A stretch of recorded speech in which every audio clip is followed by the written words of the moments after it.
Good evening, everyone, and I'll hand you over to Mark. All right, folks, thanks for joining. It is, 3:47 Eastern Time, East Coast, New York. It is June 7th, 2023. This is the Web3x3 Podcast. Marc, you're muted. Insight into the business side of blockchain. We're here to help you understand what is Web3 and how it's going to impact your business. Having trouble on my Twitter. Hold on a second. Bear with me, folks. That's better. Now we can hear you. I thought it was me. No. I don't know about this Twitter business with the can you guys hear me on Twitter? And Twitter and StreamYard, and you're muted on the spaces. Yeah, I don't think I can get my spaces up. I'm gonna come into that. But anyway, while I'm doing that, I'm gonna muted everywhere. Hold on. Okay. Well, hello everyone. Hi everyone. Any better? No. It's very tricky doing these 3 or 4 different spaces at the same, different recording devices at the same time, isn't it? How's your week been, Mike, as we wait for Mark to unmute himself on his phone and on his computer? It's been good, keeping busy, running in 100 different directions. Yeah. And you? Well, I did I published my first history newsletter on Paragraph and Mirror this week. And I had someone buy one as an NFT on Paragraph. Oh, wow. So that was pretty exciting. So awesome. Yeah, I was very delighted about that. We can hear background noise now, so Mark must be recording. Yeah, sorry, folks. All right, thanks for joining us. It is June 7th, 2023. We'll jump right in. Episode 30 of the Web3x3 Podcast. Web3x3 is our effort to educate you folks on weekly insights into the business side of blockchain. This week, we're talking about how Apple and Minecraft are changing the business world. This ought to be interesting. From Apple's new headset to Minecraft's new AI bot, which we'll explore, the Web3 world is being shaped by tech developments from the world of gaming. Not much new there. Today, we're going to discuss why Web3 is moving beyond gaming, how this is going to impact your business model, and what is already happening in the marketing scene. So I'm joined, as always, by my lovely co-host, Michelle Peterson-Clark, the content marketing queen. Hi, everyone. And Mike Neubauer, your ops guy. How's it going? All right, so we're not here to pitch you guys on anything. We're going to jump right into story number 1. This is courtesy of Mike. Metaverse tokens gearing for growth amid Apple's XR release. So for those who have been in a rock or under a rock this week, Apple has entered the headset space with its extended reality headset that they are not calling a VR headset. At $3,500, the Vision Pro is the new benchmark for augmented reality. This is going to allow users to interact with apps that they would have previously needed a mobile phone for. You can now do it through your headset. And so this thing will be using metaverse tokens, which Mike will walk us through, essentially digital currency designed to facilitate transactions virtually. Mike, tell us what this means, please. Well, first of all, it's just the next evolution of the Apple cult that has infused the entire globe. And this is quite possibly the most terrifying. I mean, I remember a day when everybody was scared of the watch that was coming out. It's like, what do you mean you're going to be able to monitor my heartbeat? Well, now they can literally record everything you see, which is more terrifying because they are downloading the entire matrix and will recreate it as an app. So you're talking the privacy aspects concerning my privacy? Yeah, I mean, look, the technology is going to evolve, and we'll have many more discussions about what implications that will have with, being able to record. And, I mean, the new standard will be just chilling in your living room with a pair of goggles on, interacting with your family who's sitting two feet away. But as far as the tokens go, I mean, look, this is just another use case scenario of everything that we know and love about crypto. Right? NFTs and, different game mechanics all being condensed within this Disneyland dollar that is, going to be set up using this system. And Apple Pay, which is linked to USD at this point, it's going to ultimately try to create its own marketplace with its own tokenized currency and apps and in-game apps and app benefits and all these different things that are going to be built on this platform now are going to start shifting to utilizing that token as a way to interact with it. Interesting. Michelle, what do you think about this? Good, bad, or indifferent? Well, I'm really sad that they didn't call it like iVision or something like that, because, you know, they've got a bit of a trend going with the I something. So that's a bit sad. So I'm wondering why they're breaking away from that. But interestingly, a few, you know, people like we're an Apple family. So from that point of view, it's not that we don't love Apple or anything like that. $3,500 like in Australian dollars, that is a lot of money. That's over $4,000. And so, you know, that's a pretty big chunk of change if you're just wanting to, you know, look around and, you know, do a few things now, which at the moment there's probably not a lot that you can do that you can't have done with, you know, Meta's, the Quest goggles and a few different ones that are already on the market. But it's interesting that some of the people in the Twitter sphere have been talking about the fact that what they're really doing is releasing or letting developers know now about this so that they can develop stuff for them. So it's kind of a bit like, it isn't like they've released an iPhone and then the iPhones are here and you can buy it in the shop tomorrow or pre-order or go down to your local store and line up for 3 days and get one. This is actually we're not going to be shipping this until sometime next year. But hey, developers, can you please create and make some things for us so that when we actually want to sell these $3,500 device, there's actually some things people can do with it. Because effectively there isn't a lot they could do right now. And until developers make some apps and, you know, games are integrated to be able to be used in it. I mean, Mike, you play virtual golf every morning, don't you? So if there was, I mean, you know, will the program that you use with that be able to be used on something like this, or does someone have to make another one? So there's all of that stuff that's has to go on behind the scenes in order to justify this price point in a year from now. Well, when I was talking with John, like, you know, John was mentioning to me, like, you know, the Oculus, which I guess is Facebook or Meta's version of these same type of goggles, that has all of a sudden become the VCR tape recorder kind of concept in this space. Yeah. And that's just due to the graphics, due to the applications that are embedded. I don't think Apple would be in a position to launch this if there's no use case for it. I think that there's definitely a use case for it now, whether it's just simply, you know, interacting with videos or interacting with different apps on your phone, just using the goggles, recording it, just getting kind of like the data sets embedded.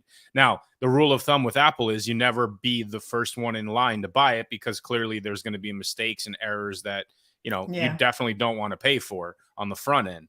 So, you know, but again, like I referenced the fact that it is a cult, right? So there is going to be a continuous line of people waiting to drink the Kool-Aid, and no offense to Kool-Aid, but, you know, like, I think that over time, this will evolve into something that, unfortunately, will be a unique solution that businesses will use, classrooms will use. There will be all these different applications on, you know, people using them on planes. You know, like, I think this is going to somehow merge into our society faster than we think. And until, of course, somebody gets caught driving with one and creates a catastrophe. But all right, I'm going to do a little business history for those who don't remember. Apple invented the iPod, right? We can go back to iPod was actually invented in October of 2001 for those who know their history. October. In January of 2001, many months earlier, Apple released something called iTunes. And the iTunes platform, as you well know, is where the real money was for them, because ultimately the iPod, no one really uses anymore. But iTunes is still around, believe it or not. And so Apple right now, in my opinion, with what they're doing with the headset, which they're not calling a VR headset, but their XR thing, is essentially them trying to create the platform, not the product. It's not the Oculus, Mike, to your point, because it is not trying to be the thing people use. They want it to be the app store for the AR headsets. That's my opinion. So I think Well, that if Meta that's- has that same concept, right? I mean, all the apps on Oculus are not Facebook, right? There are developers that build apps that integrate within the software. And look, I think Apple figured that out real quick with the phone, right? Like as soon as the phone came out and they opened the door for other people to build apps on that, and they can take a cut or a percentage of whatever sold in the store, like it became a gold mine because it kept everybody glued to the phone. And then Right. software updates would come, and then all of a sudden the phones would become obsolete and different apps would need to work with better technology. And it led to this cycle of actually treating this technology device almost as a consumable. it's what ChatGPT is doing right now with their plugins. Same thing. So yeah, the platform Yeah. play is it. I think that Apple, the difference between Apple and a Facebook / Meta is that Apple has a long history of success doing this. And it's very similar to a company trying to do what Disney has already been doing for 50 years, right? I'm curious to see how this develops, but this is going to quickly be a really powerhouse of three: Apple, Facebook, Google. And I think too, I mean, like I shared with you guys, and I've put the article in the feed for the spaces as well, so people could have a look at that, the article that we're looking at. But I shared an article that The Verge wrote, which I'll also drop in there for people to have a look at. And, you know, essentially what they're saying is about the fact that this is kind of how Apple behaves, isn't it? They like to, you know, there's a lot of smoke and mirrors to start with. They're not, as you said before, Mark, they're not calling it a VR headset, you know. So there's all these, there's machinations going on, aren't there? And it's just a little bit like what we've talked about before, the Web3 stuff and companies placing themselves and putting themselves into particular positions and different baskets. This is kind of where Apple and then Meta and others will place themselves at some point in the metaverse timeline continuum, you know, and someone will be here and someone will be there and someone will be there, and they're jockeying for places right now. So I'm going to move us on to story 2, if that's okay, in the interest of time. I would like to, this one really I thought was as interesting, Mike, not that yours wasn't, but these two together are powerful. So coders have built a Chat GPT Minecraft bot, which on the surface just sounds like general interest, like that's cute. But researchers have basically developed an AI bot that plays Minecraft, that in-game tasks can do all the things that it should do. It learns as it goes, ChatGPT 4. But this is the first time we've seen an intelligent agent interacting through a physical body, granted in a virtual world. But the machine learns that its physical movements matter. It needs air underwater. It needs food. It can get hurt if it falls. We've not had an AI do this yet. And so the thinking is that with the research data they can generate, they will eventually be able to put that into a real robot in the physical world that would then be able to interact. Now, that's years away probably, but it's a fascinating thought. We'll start with you, Michelle. This was your article. What do you think about this? This was my article, and you know, the thing that that attracted my attention, obviously the headline was about Minecraft and ChatGPT, and I thought, oh well, how is this, you know, working and whatever. Mike would have to help us with some of the technology about what they're doing, because some of that in the article was like a bit over my head. But I just think that this is the beginning of the things that people are learning or using AI for. So we're actually starting to see, I mean, you know, might come out and say that this is horrifying and it's going to be terrible because they're going to be able to all take us over. But something like this, I see as much more value in terms of AI development than, you know, the 300 million courses that we're being offered on how to be a prompt engineer on Twitter and LinkedIn in terms of AI stuff. So that was really the thing that attracted me to this article for this week, to look at some of the actual use cases that are that's producing something that, you know, it looks like it could have value, but Mike might tell us that it's going to be terrifying, so I might not sleep at night. Mike, are we talking Interstellar or Terminator? I don't think either. I think, again, this is just another interesting use case of how AI can incorporate with things that everybody truly loves. Now, I'll ask you guys a very simple question. How does in Super Mario, how do you kill a Super Trooper? It all goes back to Super Mario, doesn't it? No. I don't know. It's a simple question. You jump and you land on him, right? Like you stomp Right. on Yeah. his head. Okay, Yeah, so throw a imagine a mushroom on world. top of his head. Or Imagine something a like that. world in this particular example where that villain or that enemy in the video game can evolve based around the ways that you would kill him, right? So now you're talking about not truly understanding how to, I guess, hack or get around the different enemies or challenges in a particular game. It's about trying to outsmart the AI evolution of how you interact with it. Yeah. That's what I kind of got from this, which I think is very interesting. And from a gamer's perspective, it almost creates a different experience every time you play the game. One of the best games that I've ever played as a video game is a game called Civilization.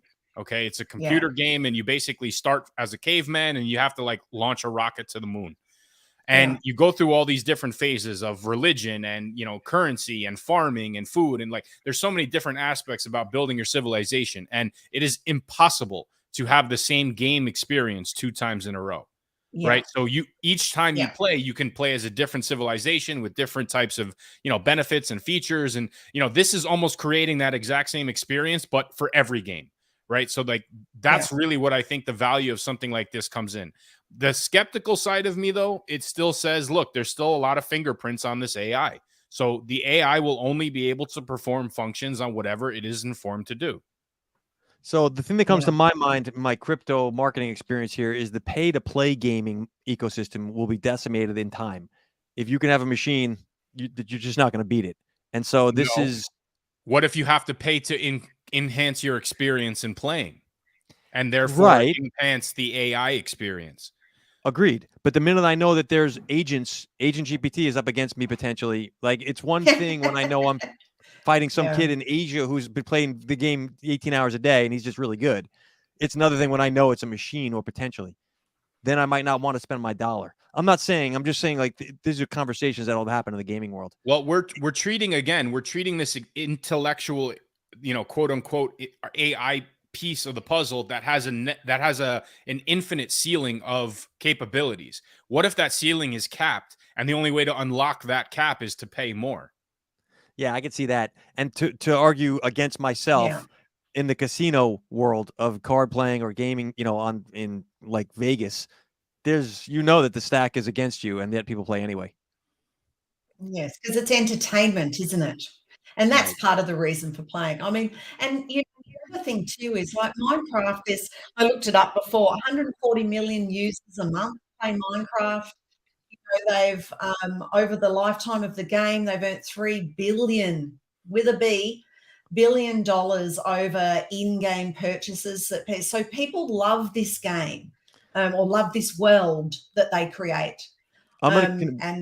We lost Mike there, but I'm going to connect 2 more dots for us. Michelle, who owns ChatGPT effectively? OpenAI, I know, but who's got the biggest investment in it? Microsoft. Bingo. So Microsoft has the lion's share of, let's call it, research data coming out of ChatGPT. Who owns Minecraft? Microsoft. Do they? Yeah. Yeah. So, Mike, we're saying, welcome back, that ChatGPT is 49% owned by Microsoft. So they have access to that research data. Minecraft is also owned by Microsoft. So Microsoft has created for itself, or will be, almost a monopoly on the ability to create the actual interactive physical robot of the future. Now, this is my speculation. Yes. So take that same model and apply it to everything we just discussed with Apple. If Microsoft takes the opportunity to turn this into nothing more than a marketplace to regurgitate that data in a white label format, they don't have to do anything. They can rely on other people to tap into that same system. We've seen so fast how people are willing to tap into something simple is extremely as complex as OpenAI and white label it for whatever services they want. Right. If Microsoft has that data and they have the mechanics that can embed this on things like gamification or any of these other use cases, people will tap into that, and they will pay Microsoft for the opportunity to embed that API. I completely agree. Yeah, that's right.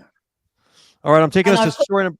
Oh, that please. article in the Twitter thread as well for the spaces, so people can click on that article and have a read for themselves if they like.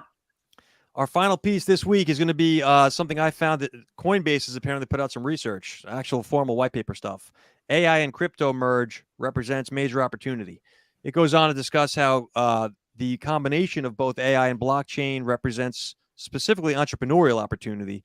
The use cases they represented in the article included decentralized data, providing a more diverse data set for training AI. And then consequently, the AI can then improve the data being sourced from the DeFi markets. They also discussed how AI and blockchain could make the AI decision-making auditable, which is interesting. And finally, this might actually address algorithmic bias, digital identity concerns. There's a lot that can happen. We've talked about this many times in the show. I don't want to belabor the point, but crypto is going to be sped up, if you will, the onboarding process by AI in time, as I see it. Mike, what do you think? You want to lead the discussion?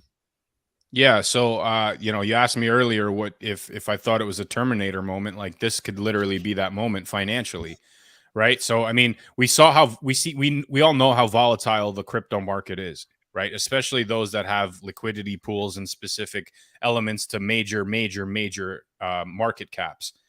If AI is generating that, there's absolutely no reason why they can't figure out an algorithm to tap into any kind of human psyche and actually manipulate and control the flow of what the market looks like. And that is terrifying, right? So you have these entities that I guess would be trading in the form of digital wallets run by AI scripts, and those AI scripts would be able to manipulate the market. Coinbase is promoting that at this point. That's a little concerning to me. Michelle, what do you think? I read quite a bit of info about people really think that the US government the SEC are determined to make sure crypto disappears. And so I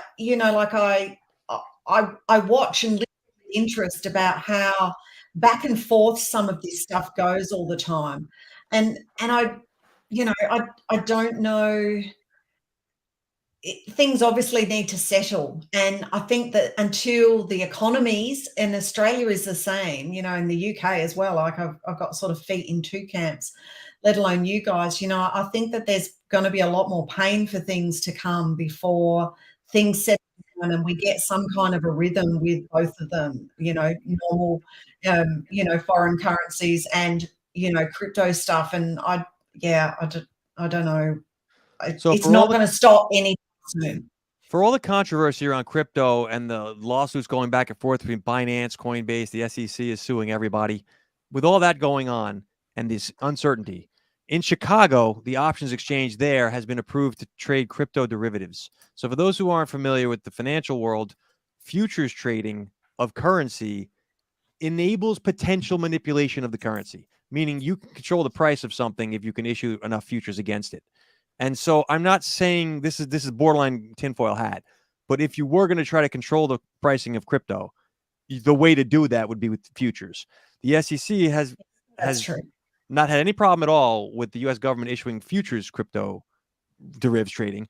But meanwhile, everyone that's not inside the government's little cabal is doing the whole lawsuit thing. So that's not the focus of this show, and I don't want to go down that road. But I do think it's interesting that how crypto and the evolution there, it does tie directly into what's going to happen when Apple has a headset that you need to buy things in game. Like, I don't know how this all connects, but it will. Well, I mean, the other thing we've talked about on other weeks, isn't it, that, ultimately, as Mike has said many times, who's the puppet master behind all of the AI stuff? We don't really know what is controlling the back end of what's produced with the AI. So sort of, merging the currency and AI stuff, like, is that just going to end up with, as you say, I think last week you said, Mark, JP Morgan will just end up controlling everything to do with it. Is that what's going to happen, or will it be back to the big four again?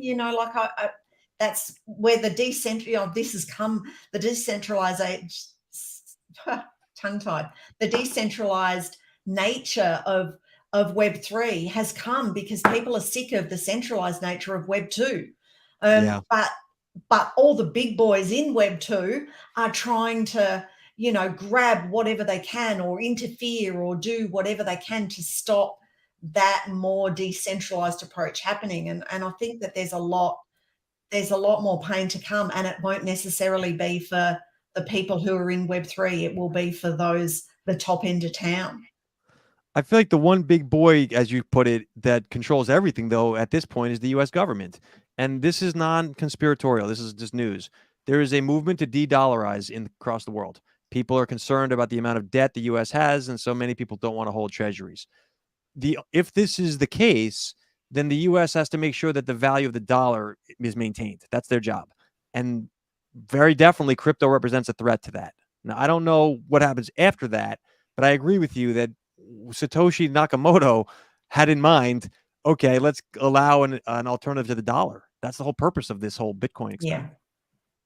Well, Mike, the whole concept of the technology is to create a different type of ballpark to play in, right? And this is something that these companies, especially the government, they don't understand the perimeters and the confines of this new playground, right? So that's what scares the ever-loving hell out of them.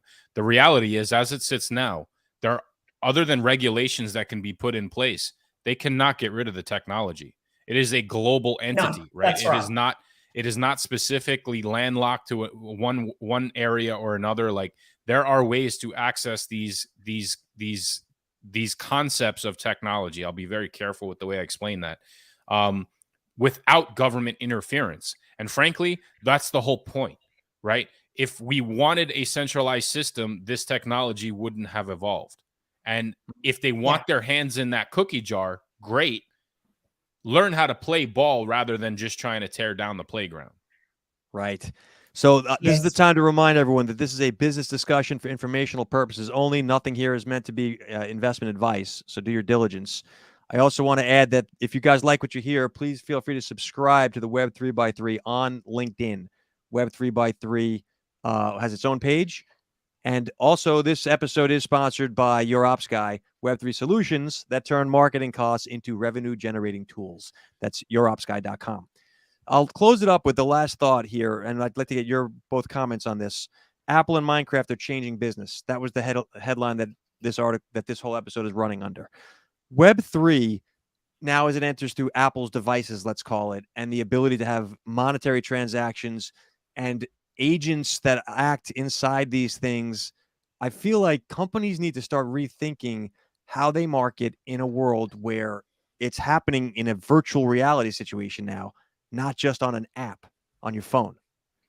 Thoughts on this one? Michelle, we'll start with you. Well, I when we were talking about the metaverse, I don't know, maybe 6 or 7 episodes ago or so, I said that, our kids are going to get jobs as selling Cokes and burgers in the metaverse, and they're going to be sitting in their bedroom while they do it. And so I think that this is another extension of that. There will be people that will be in these things. They'll be selling cars, and they'll be selling life insurance, and like, you'll meet up with these people in a virtual reality type situation. And I whether it's good or bad, it's not a comment in that regard, but I think that that's what we're looking at with regards to something like this. Mike, before I get your thoughts on this real fast, our mutual friend, all of us, Mitch Jackson, he does a lot of meetings in the metaverse, and I've joined a couple of them. And interestingly enough, I find myself curious as my avatar joins the table with these other folks I don't know. They're real people. How are they dressed? How is the avatar dressed? Who's wearing sunglasses and who's not at the business discussion? So there is an element to that, Michelle. I agree with you. Mike, what's your thoughts here on how the business world and specifically marketing may change with all this? Well, again, this is the difference between what I mentioned earlier about and I'll quote John on this again, the VHS VCR recorder versus, this new digital download, right? We're not in a VR world, right? Like, Apple did not call it a VR headset because that's not what it is. It's an augmented reality headset, right? Facebook tried with the glasses. You know, they got sponsored by Ray-Ban, and before you know it, people realized they were walking around with just regular sunglasses that had a camera in it, and they were like, well, wait a minute, Facebook is collecting more of our shit. So the augmented application of this, I think, is, again, it's in the very early stages, but the whole point of it is to just simply add a different perspective of what we already are used to on the phone, right? Whether it means that people's necks will be upright instead of looking down and still interacting with the same toys, or if there's just going to be different experiences that will evolve with the technology. And I think the latter is more probable. But, you know, where all this sits now versus where it's going to happen very fast. And I think that, you know, if we were to rewind the clock only 3 years and look at where the technology space was 3 years ago, and say, hey, we're going to have this set of goggles that will allow you to do this, and this, and everything's going to be AI generated, and you're going to be able to create an entire universal experience by putting on this headset and just simply saying what you want to interact with. I think a lot of people would have called you crazy. I'm going to leave that as the final word. I want to thank everyone for joining us this week, specifically the listeners, both live and those after the fact. We appreciate all the support we've gotten. This was episode 30. It's nice to have a round number. And we will continue to be here. 30 episodes. Fantastic. Next week, we'll be here on Wednesday, as always, although the time seems to be shifting lately. we will be back. And that's all I had for this. I don't think we're doing the Twitter after this, are we, Michelle? So we're just to say to the people on Twitter, thanks for joining us. We need to have a short program tonight due to time constraints for us. We need to all be somewhere else in a few minutes. But the articles are listed in the thread for Twitter, and please follow Web3x3 on Twitter, and then you'll get notified next week when the spaces start. So thanks to everyone on Twitter for joining us, but we're also going to finish the broadcast on that tonight too. Michelle, Mike, thanks for joining. Everyone else, thanks for listening. Peace, everyone. Good night. Thanks, guys. Bye.